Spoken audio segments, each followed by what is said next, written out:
É que Jesus fosse batizado, todo mundo olhava, era um judeu como outro qualquer. Não tinha nada assim que saía fumaça da mão dele. Jesus comia, Jesus ia ao banheiro, Jesus tinha dor de cabeça. Jesus, se corresse demais, o coração dele também ia palpitar. Até que chegou o momento em que ele começa a pregar. 3 anos e meio dura o ministério dele. E no final dos 3 anos e meio é que vem os últimas 24 horas, digamos assim, da paixão de Cristo. Ele, em primeiro lugar, ele fala com os discípulos, vamos para Jerusalém. Jesus nunca morou em Jerusalém. Ele morava em Nazaré, depois ele foi para Cafarnaum e ficou entre Nazaré e Cafarnaum. Então Jesus teve o ministério dele praticamente todo lá no norte, na Galileia. Ele só vinha a Jerusalém na época das festas religiosas, especialmente Páscoa. A festa da Páscoa. E agora nós estamos no período de Páscoa. E quando chega essa última Páscoa, ele fala assim, vamos a Jerusalém. E os discípulos se surpreenderam porque ele estava evitando ir a Jerusalém, mesmo contrário à decisão de alguns, que muitos achavam assim, Jesus deveria fazer esses milagres em Jerusalém, e ele evitava ir. Ele sabia que os inimigos estavam querendo matá-lo. Mas dessa vez ele decide ir e fala assim, eu vou, e eu vou como rei. Aí eles animaram porque pensaram que era um levante político. Jesus chega, ele fica numa vilazinha ali nas cercanias, chamada Betânia. Sei. E quando ele entra em Jerusalém, ele não se proclama rei. Mas ele é saudado? Ele é saudado pela multidão que estava com ele. Que eles falavam, né? Baruch atah Beshem Adonai, bendito que vem em nome do Senhor. E eles gritavam, Hosana, Rocha e Roshaná, que em hebraico significa, Senhor, salva-nos, ajuda-nos. Então era um grito de socorro. E ele entrou no templo, purificou o templo, mas não fez mais nada, andou, foi embora, e os discípulos ficaram meio decepcionados. Não vai acontecer mais nada? Passou segunda, terça, quarta... Quinta-feira, aqui começam agora o nosso momento, Jesus fala com eles assim, vamos comer a Páscoa juntos. Então, naquele dia, naquela quinta-feira à noite, era sexta, já era dia 15. Então você matava o cordeiro no dia 14, à tarde, por volta das 3 horas da tarde, e você comia a carne desse cordeiro na quinta-feira, no dia 15, que é a noite do próprio dia, e assim Jesus teve a Santa Ceia com os seus discípulos. Ali que começou todo aquele momento dele, da Santa Ceia. Você me perguntou assim, quanto tempo durou a hora da paixão de Cristo, né? E eu falei, olha, desde o Getsemane, mas pelo que tudo indica, Jesus já estava tendo uma aflição desde aqui na ceia. Porque tem um momento que ele fala assim, a minha alma está transbordante de dor até a morte. Tipo de uma ansiedade? Ansiedade. Ele já estava sentindo ali uma coisa... Ele estava fazendo a ceia, mas o semblante dele estava carregado. O Evangelho de João que mais detalha isso. Jesus estava... sabe um dia que você não está bem aqui para apresentar o programa, então você fala assim, nossa, o Vilela está diferente hoje. Você pode até... disfarçar, tentar... Não dá. E a angústia dele eu acho que já estava começando ali. Porque o lado humano dele estava dividido. Porque um lado estava preparado porque ele tinha comunhão com o Pai. Mas o outro lado é humano. Ele não queria morrer. Ainda mais morrer tendo aquele tipo de morte que era a separação do Pai. Olha João capítulo 12, verso 27. Agora minha alma está angustiada. E o que direi? Pai, salva-me dessa hora? Pois não foi precisamente com esse propósito que eu vim para essa hora? Pai, glorifica o teu nome. Eu até imagino um quadro da Santa Ceia muito diferente do que muita gente imagina, né? Em primeiro lugar, o mito do supercrente. Isso. O crente não se abala com nada. Hoje tem muito uma pregação. Então, o crente não se abala, ele determina em nome de Jesus. Cadê sua fé? Acho que o maior crente de todos os tempos seria Jesus. Ninguém podia ser melhor do que ele. Exato. E ele se abalou. E ele se angustiou. E ele falou, minha alma está angustiada até a morte.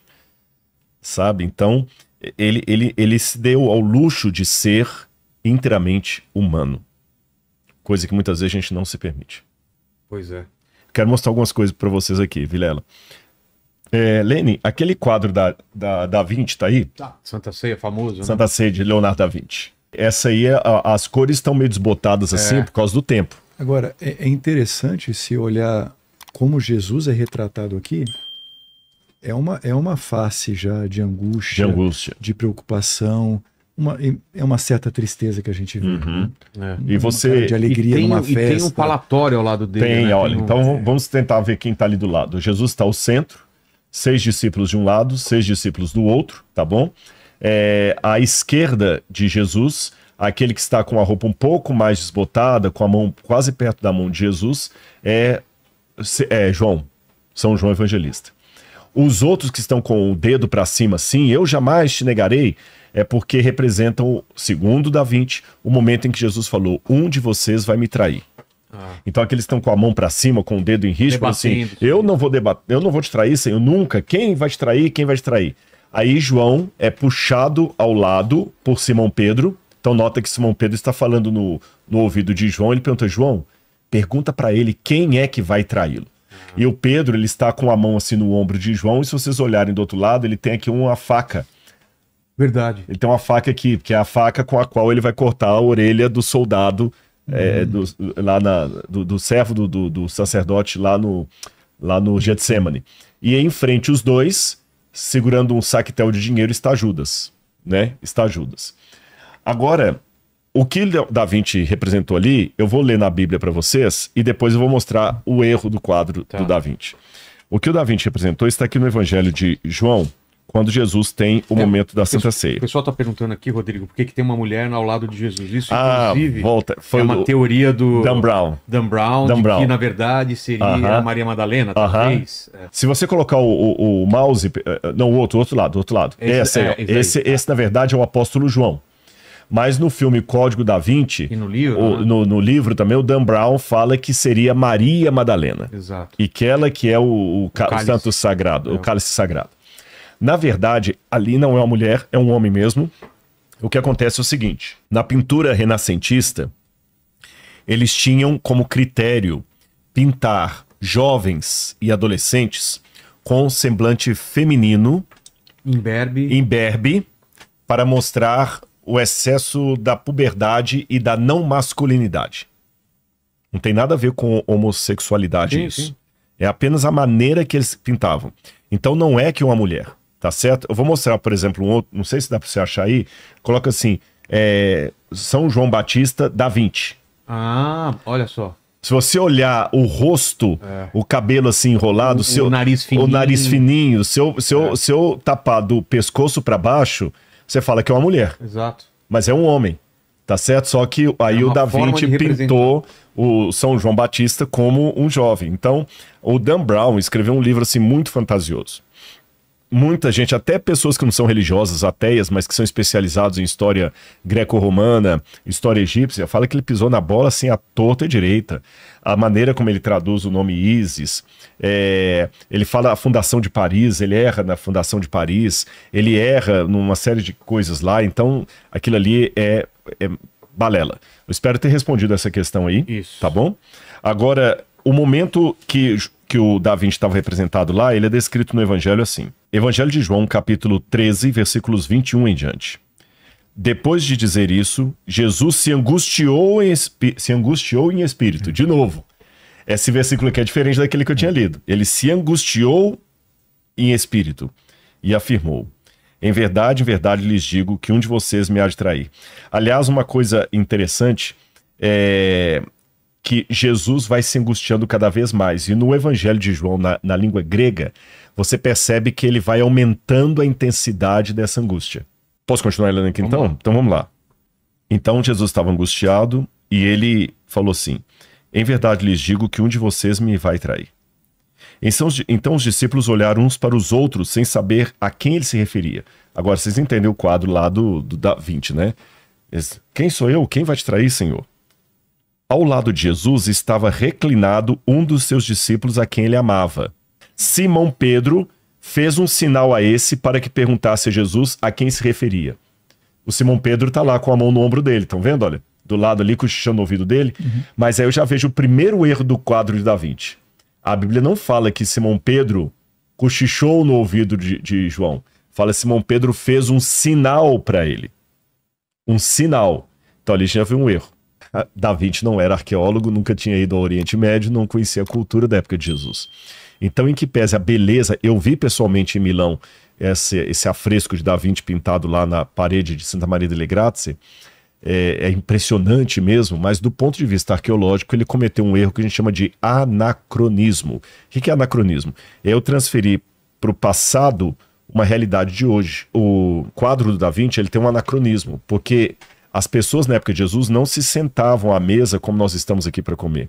Elas reclinavam. Agora eu vou mostrar para vocês como seria realmente a posição dos discípulos na Santa Ceia. Você tem aquele outro lá? Eu sei que o quadro do Da Vinci é esteticamente mais bonito que esse, mas esse é mais fiel ao costume da época. As mesas, elas tinham esse formato de U, que a gente chama de triclínio. Então tinha a primeira parte lá, tá vendo Jesus de branco ali? Ó? O Pedro estava do lado de cá. Ora, se João reclinava a cabeça no seio de Jesus, lembrando que todos eles estavam assim, reclinados, aí fica mais fácil você entender agora em casa. Se está todo mundo reclinado, aí você entende como é que João reclinava a cabeça no seio de Jesus. João deveria estar desse lado. E por que Jesus colocou João daquele lado? A Bíblia fala que João era o discípulo amado. Dos 12, era o discípulo que Jesus tinha mais afeição. Tanto é que o apelido dele era o discípulo amado. Mas eu falei que os dois mais íntimos ficavam um do lado, outro do outro. Quem será? Onde é que estaria Pedro? Tá vendo aqui, você tem na tela o Pedro, ele está o pessoal em casa está conseguindo ver? Sim. O Pedro está aqui de costas pra gente, perguntando, João, pergunta para ele quem vai traí-lo. Jesus colocou Pedro no lugar dos inferiores. Você quer ser o líder dos apóstolos, o chefe deles, aprenda sendo o primeiro servo. E não somente isso. Se João estava de um lado, Jesus diz, aquele que põe comigo a mão no prato é que vai me trair. Para alguém colocar juntamente com Jesus a mão no prato, tem que estar do lado dele. Então significa que quem estava de um lado era João, quem estava do outro lado era Judas. Jesus lutou com o coração de Judas até o último instante. Mesmo Jesus já sabendo que Judas haveria de traí-lo, Jesus ainda o colocou em posição de honra e intimidade do seu lado. Jesus ainda até o último instante ele estava ali com Judas. E aí ele fala, aquele que coloca comigo a mão no prato. E quando ele coloca junto com Judas, todo mundo percebe o que Judas ia fazer. Mas olha, até corrigindo minha frase, eles não percebem. É isso que eu ia falar. Eles não percebem. A galera eles não se ligam que não se ligam. Deus fez de uma maneira discreta. Aparentemente sim. Mas olha, muito na cara. Por que eu até corrigi minha fala aqui? Porque diz aqui, olha, então Jesus pegou um pedaço de pão molhado e deu a Judas, filho de Simão Iscariotes. Depois que Judas recebeu o pedaço de pão, imediatamente Satanás entrou nele. Então Jesus disse a Judas, o que você pretende fazer, faça-o depressa. Nenhum dos que estavam à mesa entendeu por que Jesus tinha dito isso. Pois, como Judas era quem trazia a bolsa de dinheiro, alguns pensavam que Jesus tinha dito a ele, compre o que precisamos para a festa, ou então que havia solicitado que desse alguma coisa aos pobres. Assim, tendo recebido o pedaço de pão, Judas saiu e era noite. Olha que lindo que eu vejo de Jesus. Ele pega o cara que vai traí-lo, tem a espiritualidade de colocar esse camarada do lado dele, encontrou tempo ainda para tratar bem aquele que era o causador daquela situação, colocou do seu lado, e quando viu que Judas não ia se arrepender, falou, olha, faz rápido. E ele não expôs Judas em público. Imagina você descobrir que alguém está te roubando aqui, você já sabe, e você ainda assim dá uma chance pro camarada, você não expõe ele na frente dos outros. Você mostra para ele que você sabe, mas ele sai sem que os demais percebam. Nem entendam por que ele saiu. Esse era Jesus. E foi depois de tudo isso que ele fala com eles assim, olha, amem uns aos outros, e eu tô angustiado porque eu vou sofrer, e aí Pedro fala, Senhor, para onde o Senhor vai? Nós vamos também. Ele fala assim, não vão não, Pedro. Aí Pedro falou, Senhor, eu por ti darei a minha vida. Aí Jesus respondeu, você dará sua vida por mim, Pedro? Em verdade, verdade lhe digo que antes que o galo cante, 3 vezes você me negará. Pedro também não entendeu. Aí foi depois disso que ele falou para os discípulos a coisa mais linda que tem. Não angustiem o coração de vocês. Vocês creram em Deus? Creiam também em mim. Na casa de meu pai há muitas moradas. Se assim não fosse, eu já teria dito a vocês. eu vou preparar um lugar para vocês. E quando eu for e preparar esse lugar, eu voltarei e receberei vocês para mim mesmo, para que onde eu estou vocês estejam também.